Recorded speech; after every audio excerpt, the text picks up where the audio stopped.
రైతు సోదరులకి నమస్కారం. ఎన్ఎంఆర్ అగ్రికల్చర్ యూట్యూబ్ ఛానల్ స్వాగతం. గత 4 సంవత్సరాలుగా మన ఛానల్ డైలీ ఖమ్మం మార్కెట్, అలాగే పంటల మీద సంబంధించిన, అలాగే మిర్చి ధరలకు సంబంధించిన ఇన్ఫర్మేషన్ ప్రతి ఒక్కరు కూడా క్లియర్ కట్గా మనం తెలియజేయడం జరుగుతుంది.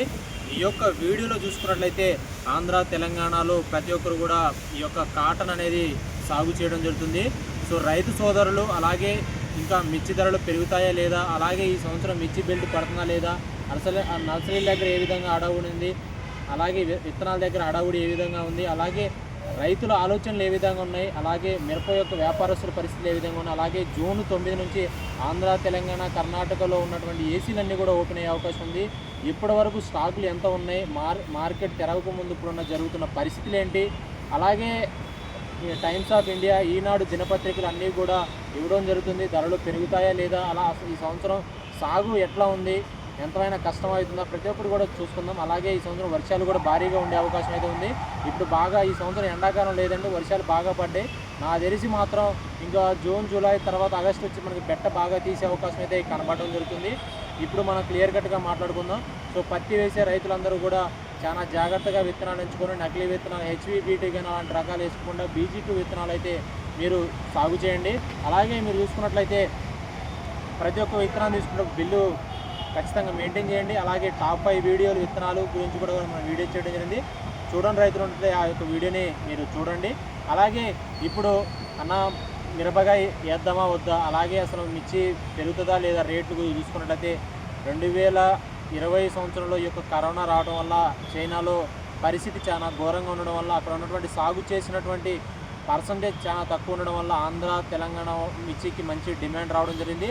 దీన్ని అదునుగా చేసుకొని ఇతర రాష్ట్రాల్లో ఉన్నటువంటి గుజరాత్, మహారాష్ట్ర, మధ్యప్రదేశ్లో అక్కడ తక్కువ వేసే బెల్ట్ కూడా వాళ్ళు కూడా ఈ ధరలు చూసి ఇతర పంటలు వేసేటువంటి యాలకులు సాగు కానీ, చెరుకు కానీ, వరి కానీ, మైజ్ కానీ, పత్తి కానీ ఇలాంటి పంటలు వేసే వాళ్ళు కూడా మళ్ళీ మిర్చికి రావడం జరుగుతుంది. కాబట్టి అక్కడ కూడా పరిస్థితి చాలా వరకు అయితే అందరూ కూడా చాలా వరకు మిర్చి వైపు మళ్ళడం జరుగుతుంది.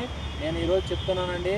సో గుజరాత్, మహారాష్ట్ర, మధ్యప్రదేశ్లో ఎక్కువ బెల్ట్ పడినట్లయితే మార్కెట్ మాత్రం 8,000, 9,000, 10,000 మించి మాత్రం అమ్మే పరిస్థితి అయితే ఉండదు. ఇక పంజాబ్ బెరోలీ నుంచి వచ్చేసి అరైవల్స్ వస్తున్నాయి. అవి కూడా మనకి 4,000, 5,000 టిక్కీలు మాత్రమే అరైవల్స్ రావడం జరిగింది. అవి పెద్ద ఎత్తున మార్కెట్ ఆంధ్ర తెలంగాణ ఉన్నటువంటి ఏసీల మీద మరి ఎటువంటి ఎఫెక్ట్ మాత్రం పడే అవకాశం అయితే ఉండదండి. సో మరి మార్కెట్ సంబంధించి ఓపెనేజ్ ఏ విధంగా ఉంటుంది, అలాగే ఇప్పుడున్నటువంటి స్టాకుల గురించి మాట్లాడుకుందాం. ప్రజెంట్ మార్కెట్లో ఉన్నటువంటి స్టాకులు చూసుకున్నట్టయితే ఆంధ్ర తెలంగాణ ఈ యొక్క ఏసీలలో ఉన్నటువంటి 1,20,00,000 నుంచి 1,30,00,000 వరకు టిక్కీలు ఉన్నాయి. ఇందులో BFలు, CFలు ఆల్ ఇంక్లూడింగ్ ఆల్ మిర్చి క్వాంటిటీస్, తేజ, బ్యాడిగి రకాలు, నాటు రకాలు, సన్న రకాలు అన్ని 6 సెగ్మెంట్ అన్నీ కలిపి 1,20,00,000 నుంచి 1,30,00,000 టిక్కీలు ఆంధ్ర తెలంగాణ ఏసీలో నిల్వలు ఉండడం జరిగింది. ఏ ప్రాంతాల్లో ఏ విధంగా ఉన్న నిల్వలు చూసుకున్నాం. గుంటూరు వ్యాప్తంగా 55 లక్షల పైచిలుకు టిక్కీలు ఉన్నాయి. అలాగే నడిపుడి కావచ్చు, గురజాల కావచ్చు, ఈ యొక్క ఇన్కోలు ప్రాంతం కావచ్చు, అలాగే ఈ ప్రాంతాల నుంచి చూసుకున్నట్టయితే దాదాపుగా ఒక 20 నుంచి 22 లక్షల వరకు అయితే స్టాకులు ఉండే అవకాశం అయితే ఉంది. అలాగే మన జగ్గేపేట, అలాగే నందిగామ ఈ యొక్క ప్రాంతాలలో ఈ యొక్క కృష్ణా NTR జిల్లాలో చూసుకున్నట్టయితే వత్సవ ఏసీలో కలుపుకొని 4 లక్షల వరకు అయితే టిక్కీలు మిర్చి నిల్వలు ఉన్నాయి. ఇక మన మదిర చూసుకున్నట్టయితే మదిర నుంచి 3 నుంచి 3.5 లక్షల టిక్కీలు నిల్వ ఉండడం జరిగింది. ఖమ్మం చూసుకున్నట్టయితే ఖమ్మం BFలు, అలాగే ఈ సంవత్సరం క్వాలిటీ చూసుకున్నట్టయితే 20 లక్షల పైచిలుకు టిక్కీలు ఖమ్మంలో నిల్వ ఉండడం జరిగింది. అలాగే వరంగల్ చూసుకున్నట్టయితే 22 లక్షల వరకు అయితే టిక్కీలు నిల్వ ఉండడం జరిగింది. ఇక గద్వాలు, హైదరాబాద్, అలాగే ఇక వైరా కావచ్చు, ఇటు తల్లాడి ఏసీలు, అలాగే ఇటు మన గద్వాల్, మహబూబ్ నగర్ డిస్టిక్లో నుంచి కూడా పెద్ద ఎత్తున ఏసీలు నిల్వ ఉండడం జరిగింది. రేట్లు తక్కువగా ఉండడం వల్ల BFలు కానీ, CFలు ఈ సంవత్సరం క్వాలిటీ అన్నీ పెట్టారు. అలాగే మన కర్నూలు ప్రాంతం నుంచి కానీ, రాయలసీమ ఏరియాల నుంచి కూడా హిందూపురం, అలాగే ఇటు ఉన్నటువంటి ప్రాంతాల నుంచి ఏసీలో కూడా నిల్వ పెట్టడం జరిగింది. దాదాపుగా నాకున్నటువంటి మార్కెట్ పండిట్స్ ఉన్నటువంటి సమాచారం చూసుకుంటే 1,20,00,000 నుంచి 1,30,00,000 టిక్కీలు పెద్ద ఎత్తున ఏసీలో నిల్వ ఉండడం జరిగింది. ఇవి ఉన్నాయి. ఇందులో చూసుకున్నట్టయితే నిల్వలో తేజ రకాలు, బ్యాడిగి రకాలు, దేవనో డెలక్స్లు, అలాగే 6 సెగ్మెంట్లు, రోమి 26, 341 సెగ్మెంట్లు ఉండడం జరిగింది. అలాగే మనం కర్ణాటక వెళ్దాం. కర్ణాటక వ్యాప్తంగా చూసుకున్నట్టయితే నాకున్నటువంటి సమాచారం ప్రకారం చాలామంది 1, 2 కోట్లు చాలా చెప్తున్నానండి. ఉన్నటువంటి సమాచారం ప్రకారం అయితే 40 నుంచి 50 లక్షల వరకు. అక్కడ నుంచి మనం చూసుకున్నట్టయితే ఈ యొక్క బ్యాడిగి రకాలు, డబ్బీ బ్యాడిగి, కడ్డీ బ్యాడిగి, సర్పన్ బ్యాడిగి, తేజ రకాలు 5531, 2040 సెగ్మెంట్లన్నీ కూడా మన బ్యాడీకి మన కర్ణాటక రైతులు అక్కడ సాగు చేసి అక్కడ ఏసీలో పెట్టడం జరిగింది. అక్కడ నుంచి పెద్ద ఎత్తున తెచ్చి గుంటూరులో పెట్టారు. చాలా వరకు కూడా అమ్ముకోవడం జరిగింది. ఇది ఉన్నటువంటి మార్కెట్ సమాచారం. ఏదేమైనా కానీ 3 రాష్ట్రాల మీద మాత్రం దాదాపుగా 1.80 నుంచి 2 కోట్ల లోపు టిక్కీలు ఏసీలలో నిల్వ ఉండడం జరిగింది. సో మార్కెట్ ఓపెన్ చేస్తే రోజుకొచ్చి అన్ని మార్కెట్ల మీద ఉన్నటువంటి స్టాకులు అన్ని మార్కెట్లో ఉన్నటువంటి స్టాకుల్లో ప్రకారం మార్కెట్లో గుంటూరు నుంచి యావరేజ్గా 50 నుంచి 60 వేల టిక్కీలు సేల్స్ అవుతాయి. ఖమ్మంలో వచ్చేసి 5,000 నుంచి 10,000 టిక్కీలు సేల్స్ అవుతాయి. అలాగే మనకి వరంగల్ కూడా 5,000 నుంచి 10,000, మైబాద్ 2,000, 3,000, అలాగే హైదరాబాద్ మార్కెట్ కూడా 3,000 to 4,000 వరకు అయితే టిక్కీలు సేల్ అయ్యే అవకాశం ఉంది. ఎట్లా లేదన్నా రోజుకు మనకి 1,00,000 టిక్కీ నుంచి 2 లక్షల టిక్కీలు ఏసీల వద్ద కానీ మార్కెట్ల వరకు అయితే సేల్ అయ్యే అవకాశం ఉంది. దాదాపుగా మనకి కొత్త మిర్చి మన ఆంధ్ర, తెలంగాణ, కర్ణాటక కొత్త మిర్చి రావాలంటే నవంబర్, డిసెంబర్ వరకు అయితే వెయిట్ చేసే అవకాశం ఉంది. సో ఇందులో ఉన్నటువంటి స్టాకులు కొన్ని వ్యాపారస్తులు పెట్టారు. కొంతమంది రైతులు ఈ ధరలు చూసి చాలామంది పెట్టడం జరిగింది. కొంతమంది వచ్చేసి బిఎఫ్, సిఎఫ్లు పెట్టి సో ఆ విధంగా ఇప్పుడు అమ్మితే మనకు అప్పులు కూడా మనకు తీరని పరిస్థితి ఉంది కాబట్టి అది ఆలోచించే పరిస్థితి. అది డిఫరెంట్ టాపిక్ దాని నుంచో మాట్లాడుకుందాం. మనం ఈ యొక్క దాదాపుగా 3 to 4 months ఈ స్టాక్ 2 కోట్ల టిక్కీలన్నీ కూడా మనకి జరగడం జరుగుతుంది. సో దీనితో పాటుగా మనకి మహారాష్ట్ర, మధ్యప్రదేశ్ అలాగే గుజరాత్ సాగు విస్తీర్ణం కల్టివేషన్ మీద ఆధారపడి ఉండడం జరుగుతుంది. సో దీంతో పాటుగా చూసుకున్నట్లయితే అన్న మరి మహారాష్ట్ర, మధ్యప్రదేశ్, గుజరాత్లో పంట ఎక్కువ వేస్తే మనకి రేటు ఉండదు అంటే ఖచ్చితంగా అండి. అక్కడ మాత్రం వేసినట్లయితే ఖచ్చితంగా మన మార్కెట్ మీద ఎఫెక్ట్ చూపే అవకాశం అయితే తప్పకుండా ఉంటుంది. దాని పరిస్థితి ఆధారంగానే మార్కెట్ 20,000 మార్కెట్ దాదాపుగా ఇక్కడికి 12,000, 13,000కి రావడానికి కూడా అదే కారణం అండి. అక్కడ కూడా రకాలు చాలా వరకు సాగు చేయడం జరుగుతుంది. పచ్చిమిర్చి ఎక్కువ మొత్తం అమ్ముకున్నప్పటికి కూడా ఆశించినటువంటి దిగుబడులు రాకపోవడంగా ఇబ్బంది పడడం జరిగింది. ఇక ఈ మన స్టాకుల గురించి మాట్లాడుకున్నాం. రోజుకి ఇంత సేల్ అయితే మాత్రం మనకి సెప్టెంబర్ వరకు అయితే మన సరుకు వచ్చే అవకాశం ఉంది. ఇట్లా అమ్ముకుంటా పోతే సరుకు సెప్టెంబర్కి అయితే వచ్చేది. సో రైతులందరూ కూడా వ్యాపారస్తులు పెట్టింది మార్కెట్ ఇప్పుడు ఉన్నటువంటి రేట్లకు వాళ్ళు గిట్టుబాటు అయ్యే పరిస్థితి లేదు. ఎందుకంటే వాళ్ళు 13,000 అనేది 14,000 పెట్టారు. ఇప్పుడు అదే రేట్లు ఉన్నాయి. ఇప్పుడు అమ్మితే వాళ్ళకు వచ్చేటువంటి పరిస్థితి లేదు. అంటే వడ్డీలు కూడా రాని పరిస్థితి అయితే ఉంది. అంటే వాళ్ళు అమ్ముతారా లేదనేది అదర్ పాయింట్గా మనం డిస్కస్ చేసే అవకాశం అయితే ఉంది. అలాగే మార్కెట్ కొంచెం అంటే స్టాకిస్టులు రావడం వల్ల మార్కెట్ మన జనవరి, ఫిబ్రవరిలో కొంచెం హైక్ ఉంది. దానివల్లనే స్టాకిస్టులు అందరూ కొన్నారు. ఈ రేట్లు ఏదైతే ఉన్నాయో 13,000, 14,000 నిలబడ్డదు. దానికి కారణం ఖచ్చితంగా స్టాకిస్టులే కారణం. వాళ్ళు కొని ఏసీలో పెట్టడం జరిగింది. అంటే దాదాపుగా 2 సంవత్సరాల నుంచి వాళ్ళు దెబ్బతినడం జరుగుతుంది.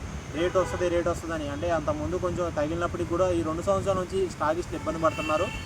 ఈ సంవత్సరం మిర్చి ధరలు రాకపోయినట్లయితే స్టాకిస్టులు కూడా నెక్స్ట్ ఇయర్ కల్టివేషన్ చేసిన సరుకుకి కొనడానికి ముందుకు వచ్చే పరిస్థితి అయితే ఉండదు. అలాగే మిరప కంపెనీలు, మందుల కంపెనీలు ఇవన్నీ కూడా పెద్ద ఎత్తున మన గవర్నమెంట్కి అలాగే ఈ యొక్క కేంద్ర ప్రభుత్వ విదేశాంగకి లెటర్లు ఇచ్చినప్పటికి కూడా రేట్లలో అలాగే ఎక్స్పోర్ట్లలో కదలిక రావడం లేదు. మెయిన్గా మన చిల్లి రేటు తగ్గడానికి ఇందులో ఉన్నటువంటి రసాయనాలు కారణమైతే దీనితో పాటుగా ప్రపంచ దేశాలలో సాగు చేస్తున్న చైనా కానీ, బంగ్లాదేశ్ అలాగే మన పాకిస్తాన్ చేస్తున్న విస్తీర్ణం కూడా కొంచెం దెబ్బతీస్తున్న పరిస్థితి అయితే ఉంది. ఏదేమైనా కానీ మిర్చి రైతుకి 16,000 నుంచి 18,000 రేటు ఉన్నట్లయితేనే గిట్టుబాటు ధర అయ్యే అవకాశం అయితే కనబడడం జరుగుతుంది. అలాగే చాలామంది రైతులందరూ నేను ఒకటే చెప్తున్నానండి, వేసేటువంటి మిరప విస్తీర్ణం ఏదైనా ఉందంటే 10 ఎకరాలు వేసారు. అయితే లాస్ట్ 10 ఎకరాలు వేశారు. నేను కూడా విస్తీర్ణం తగ్గించడం జరుగుతుంది. ఎందుకంటే ఉన్నటువంటి పరిస్థితులు చూసుకోవాలి. ఎందుకంటే 1,00,000, 2 లక్షల వరకు మనకి 1,00,000 నుంచి 2 లక్షల వరకు అయితే పరిస్థితి రావడం జరుగుతుంది.